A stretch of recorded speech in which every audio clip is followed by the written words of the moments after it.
Bueno, ya no creo que el doctor Guillermo Tiscornia, el juez de lo penal y económico, haya escuchado quién cantaba, porque justo terminó la canción cuando lo estábamos poniendo en el aire, pero por la duda le voy a preguntar. ¿Cómo te va, Guillermo? Rafael te saluda. Buenos días, buenas tardes, Rafael, un placer, y no llegué a escuchar muy bien, aun cuando si hubiera escuchado quizás el resultado hubiera sido el de siempre, Rafael de Martino 4, Tiscornia 0. No, en este caso no, porque en tu época también, me refiero a Frank Sinatra. Ah, bueno, palabra mayor. La voz. Palabra, sí. Bueno, pregunta difícil, empezamos con todo, ¿crees? Hay órganos en la justicia, para llamarlo de alguna manera, yo no soy técnico en esto, que o están de más, o son corruptos, o los armaron para justamente armar la corrupción alrededor de ciertos organismos, o son ineptos y tendrían que sacarlos porque no han servido para nada, o realmente la gente se pregunta qué es el Consejo de la Magistratura, primero para que sepan, así le contás, y qué función cumple y qué función cumplió en los años que tiene en la democracia argentina.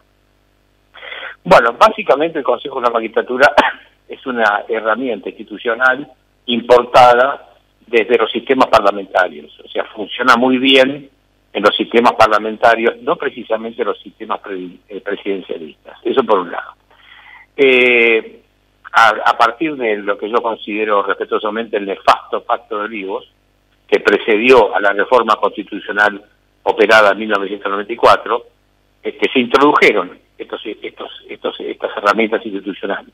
Léase Consejo de la Magistratura y Jurado de Enjuiciamiento. Ahora bien, ¿con qué propósito? Bueno, esto fue la resultante de un pacto político entre el presidente que salía, que era el doctor Alfonsín, y el presidente que ingresaba a la Casa Rosada, que era el doctor Menem. ¿En qué consistió ese pacto? Muy fácil. El doctor Menem necesitaba introducir en la reforma constitucional una cláusula de reelección automática por un periodo que le garantizara la reelección, cosa que luego ocurrió. Y a su vez, a cambio de otorgar esa concesión, es decir, de dar respaldo político para que la reforma constitucional se introdujera la reconocida clásica cláusula de reelección por un mandato, a cambio de eso el doctor Alfonsín exigió estas prebendas, es decir, la Auditoría General de la Nación, incluir la figura del tercer senador, la Sindicatura General de la Nación, el Jurado de Enjuiciamiento y el Consejo de la Magistratura. O sea que el propósito político nace de una componente entre los dos líderes políticos, allá por el año 94. Ahora vayamos a las funciones. ¿Cuál fue el discurso inaugural cuando el 18 de noviembre de 1998 comenzó a funcionar tanto el Consejo de la Magistratura como el Jurado de Enjuiciamiento? Se prometía que estas herramientas institucionales tenían a transparentar tanto los mecanismos de designación de los jueces como los mecanismos de sanción y de remoción y de destitución de los jueces.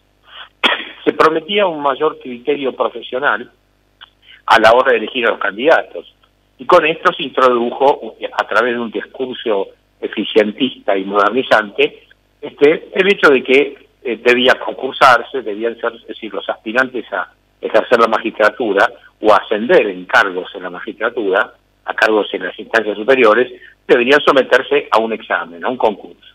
Concurso por oposición antecedente, que incluía un examen escrito, ¿sí?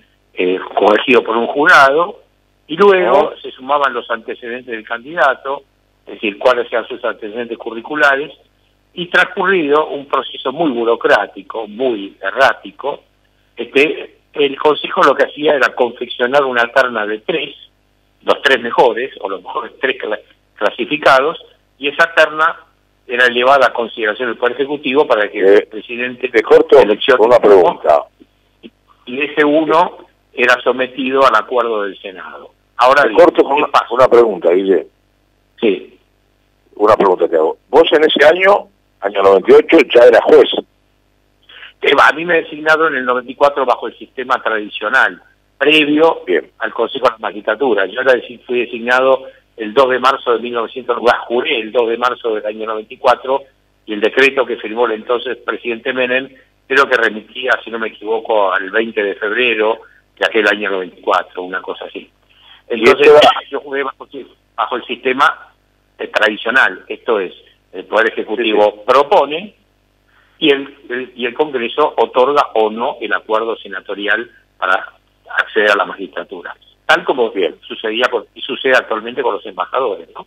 Y con los ministros de la Corte, porque la designación de los ministros de la Corte no pasa por el filtro del Consejo de la Magistratura, solamente los jueces de las instancias inferiores. O sea, para acceder a la magistratura, un juez de la Corte directamente es propuesto por el Poder Ejecutivo y eventualmente convalidada la designación por el acuerdo senatorial. Eso por un lado. En cambio, para un juez de rango inferior, le hace Cámara de Casación Penal, Cámara Federal de Casación Penal, y todas las cámaras de apelaciones y los jueces inferiores pasan por el filtro del Consejo de la Magistratura. Pero la trampa, ¿dónde vino, Rafael? Empezó el mecanismo de corrupción o de corruptela a través del tráfico de información en los concursos públicos. Es decir, había jurados que eran muy venales y que a los que iban con el caballo del comisario, antes del examen le pasaban los temas que iban a ser objeto de examen, de prueba escrita. Esto, por ejemplo, derivó en un escándalo público referido a la cobertura de una vacante en la Justicia Federal de Entre Ríos, ¿no? Con el jurado Pravia y el participante Tupo, que derivó en una causa penal que no terminó en nada, pero un escándalo mayúsculo porque se demostró que uno de los candidatos, si no me equivoco, el fiscal Tupo, conocía a priorísticamente y días antes cuáles eran los 3 temas que iban a ser sorteados en el examen. Bueno, esto es moneda corriente, pero después había una instancia mucho más delicada, que era que el mecanismo de selección del magistrado incluía lo que se llama la entrevista final. Una vez que vos pasaste por el filtro del examen escrito, y una vez que se adosan tus antecedentes curriculares, vas a la entrevista final. Entonces los consejeros, de acuerdo a la impresión que tienen de la entrevista final, definen cuál es tu perfil doctrinario, de formación jurídica y demás. Entonces, puede ser que un candidato que esté en la primera posición, que haya llegado primero, porque dio el mejor examen y demás, sea relegado a la 4ª o a la 5ª posición bajo la muletilla y el argumento falaz o fraudulento de que ese candidato, por la impresión recogida en la entrevista final, no ofrece parámetros de resguardo de las convicciones democráticas. O que decir que ese candidato no marca un perfil que se adecue al perfil del magistrado democrático que se exige. Así pasó, por ejemplo, con el candidato Rodríguez Varela, que era hijo del ex ministro de Justicia en los tiempos de Videla, y que por pasión de apellido lo bochaban en 11 concursos. Llegaba a la entrevista final con las mejores calificaciones y era descartado. Con el candidato también Domingo Montanaro pasó lo mismo.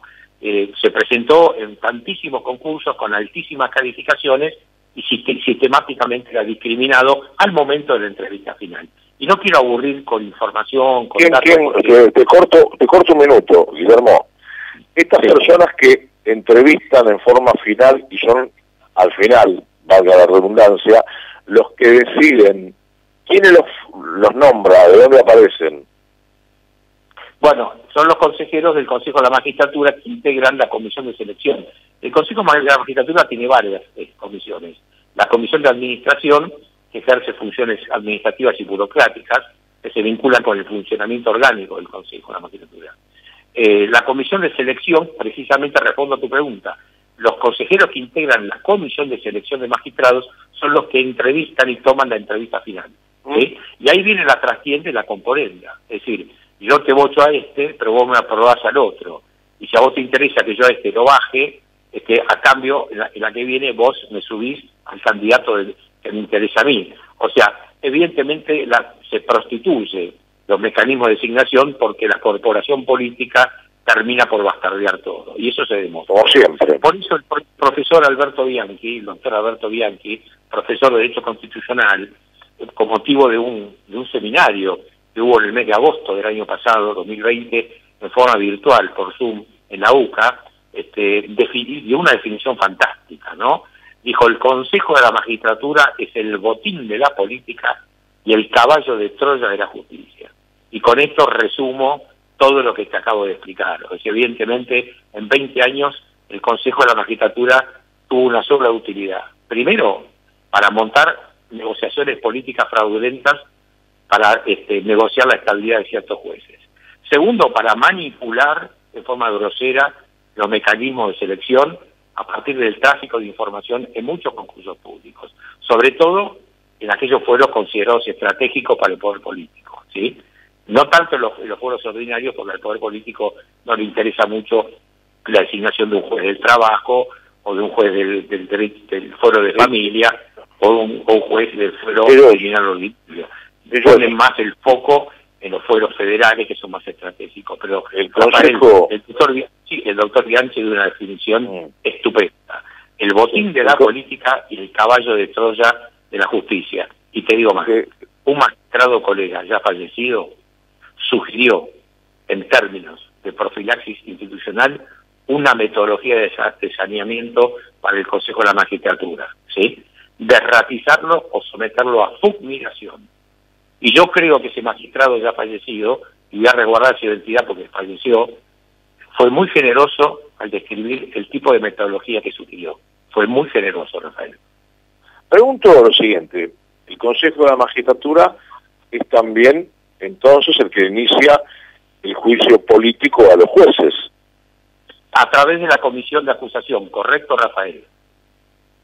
Ah, pero toda esta la política enquistada, perdóname la expresión, hasta las pelotas. Bueno, por eso mismo, en el año 2006, ¿sí? El entonces presidente Kirchner, ¿sí? Año 2006, impulsó una ley proponiendo reformar la composición del Consejo de la Magistratura y darle mucho más peso específico al sector político por encima de la representación multisectorial vinculada al sector judicial y al sector abogadil. Por eso se planteó la inconstitucionalidad de esa ley, que rompía el equilibrio en la representación multisectorial, y hasta el día de hoy, Rafael, transcurridos 7 años, la Corte Federal Argentina tiene en el freezer dormidito la sentencia que debe dictarse respecto a si se admite o no el planteo de inconstitucionalidad de esa ley, que en forma grosera, Rafael, rompía el equilibrio en la representación multisectorial. Porque sabe muy bien, para el Consejo de la Magistratura se representa con sectores de la comunidad académica, de la comunidad de los abogados, los políticos y los jueces. ¿Y qué hizo esta reforma? Pretendió darle mayor peso específico al sector político para manipular estos mecanismos, ¿verdad? Sí. Estamos charlando con el doctor Guillermo Ticornia, ex juez penal y en lo económico. La pregunta es la siguiente. Significa si vos como juez federal imputabas o procesabas a un político, no sé, a un senador, a un diputado, a un ministro, a un secretario de Estado, por algún motivo. Hay una denuncia, la denuncia entró, las pruebas están y lo procesás. Aparece la política para que la gente común lo entienda, y me incluyo. Aparece el llamado telefónico de algún político de alto grado, le dice, doctor, mire, perdóneme, pero fíjese si al doctor Ticornia le puede bajar un poquito la graduación alcohólica, porque se está metiendo en un terreno escabroso. Ahí empieza la corrupción, ya, ¿no? Mira, Rafael, no es necesario un llamado telefónico. Si te da por un ejemplo concreto, ¿verdad? En el transcurso del año 2004, el entonces juez de instrucción, doctor Mariano Vergés, investigaba la mafia en el fútbol. Investigaba sobre todo circuitos de corrupción y de organizaciones criminales enquistadas en torno de Boca Juniors, Chacarita Juniors. Bueno, se recuerda que el doctor Vergés detuvo al entonces vicepresidente de Chacarita Juniors, el señor Capriotti, y en aquel tiempo el presidente de Chacarita Juniors era el señor Luis Barrio Nuevo, ¿verdad? Claro. A su vez era senador nacional. Bueno, ¿para qué se metió el doctor Vergés a humear alrededor de Chacarita Juniors? ¿Para qué ordenó la detención del vicepresidente Capriotti? Bueno, el señor Luis Barrio Nuevo era senador nacional. ¿Querés que te cuente cómo terminó la cuestión?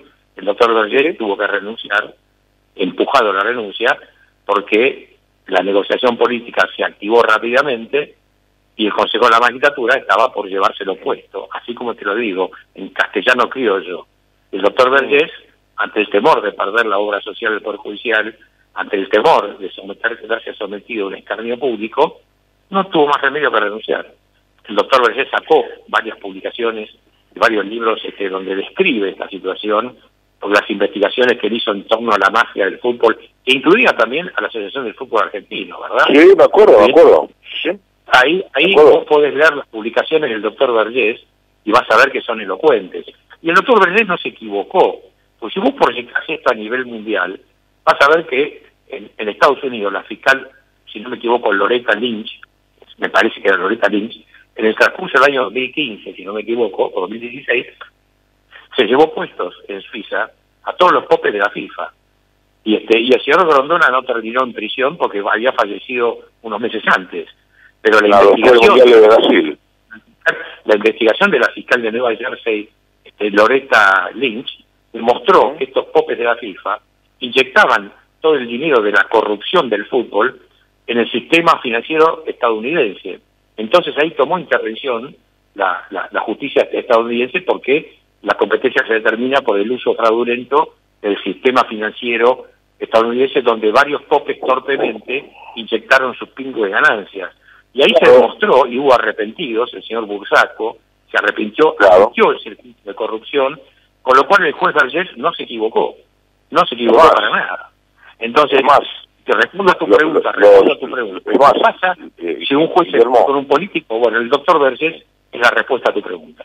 Es más, Guillermo, lo de Julio Grondona, al cual conocí, por supuesto, fue después del Mundial de Brasil, que se armó todo este tema. Pero, fíjate que había países que pagaban millones y millones de dólares para ser sede de la Conmebol, del Campeonato Mundial, de diferentes, se pagaban para ser sede de tal campeonato mundial por adelantado, y lo repartían entre los que hoy están procesados y algunos detenidos, ¿no? Bueno, está claro que el Mundial de Qatar y la designación como Qatar como sede fue producto de un suculento pago de un soborno a los popes de la FIFA, porque en aquel tiempo los candidatos naturales para organizar el Mundial 2022, dentro de un año, eran o Inglaterra, que había organizado un campeonato del mundo en 1966, o Estados Unidos, que ya tenía la infraestructura porque había organizado un mundial en 1994. O sea, eran los dos candidatos naturales a acceder a la organización del campeonato del mundo. Bueno, sobrevino algún millonario catarí que debe haber sido muy generoso con su billetera, y hay investigaciones periodísticas, sobre todo del Reino Unido, si no me equivoco, en el Daily Telegraph, de más de un periodista que delatan la existencia de un circuito de pago de sobornos que derivó en que Qatar sea designada sede. A tal punto, Rafael, que vos sabés muy bien que los mundiales de fútbol se juegan en el mes de junio. Históricamente eso es así, por los decesos en las ligas europeas. Pero la temperatura ambiente de Qatar impide jugar en junio porque el calor es infernal, con lo cual, Rafael, fíjate vos a todo dónde llega el negocio, el mundial de Qatar se va a jugar en el mes de diciembre del año 2022, porque hay una temperatura baja. Fíjate hasta dónde llega el negocio del fútbol, ¿no? Bueno, el mundial 78 de Argentina se hizo pleno invierno, no lo movieron. Bueno, no, pero siempre se respetó el mes de junio, que era el mes calendario, históricamente desde que empezó la Copa Jules Rimet, Rafael, allá por 1958, la primera Copa Jules Rimet se jugó en Suecia, donde Brasil fue campeón, siempre se jugó en junio. Después en 1962 en Chile, junio.